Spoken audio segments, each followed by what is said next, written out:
দরজায় কড়া নাড়ছে কোরবানির ঈদ, তাই টুংটাং শব্দ, কোনো কোনো দোকানে শান দেওয়ার আওয়াজ আর কয়লার গন্ধে কারওয়ান বাজারের কামারপাড়ার চারপাশ।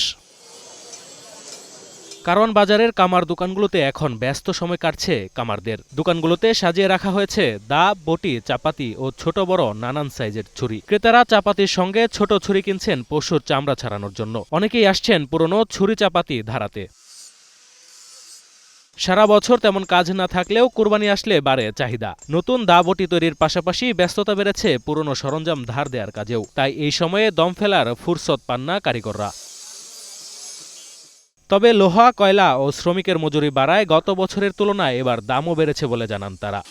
গত বছর দাম মোটামুটি ভালো আর কি। বছরে সবকিছুর দাম বাইরে গেছে, কয়লা মূল্যের দাম বাইরে আছে, জিনিসপত্রের দাম বাইরে গেছে, আমাদের শ্রমিকের দাম বাইরে গেছে।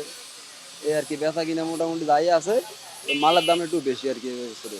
তেমন বেচা কিনি লাগে নেন, এবারে অবস্থা তেমন ভালো দেখা যাচ্ছে না। ইনশাল্লাহ ভালো হবে, যে আগামী সামনে আর দিন যেন ভালো থাকে, ভালো হবে ইনশাল্লাহ। ঈদের আরও কিছুদিন বাকি থাকায় সামনে আরও বেশি বেচাকেনা হবে, এমনটাই প্রত্যাশা তাদের। Sanjid Hasnat, green news, Dhaka.